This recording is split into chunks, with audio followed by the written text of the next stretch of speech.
நகை ஊரல் இதழ்மடவாரும்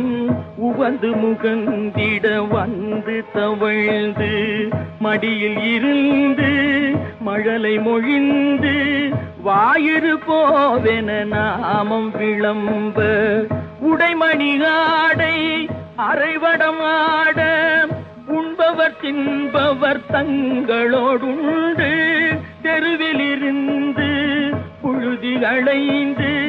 தேடிய பாலரோடோடி நடந்து 5 வயதாகி விளையாடியே உயர்தரு ஞான குரு உபதேசம்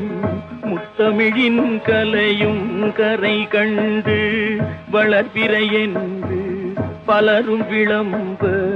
வாழ்பதினாறு பிராயமும் வந்து மதன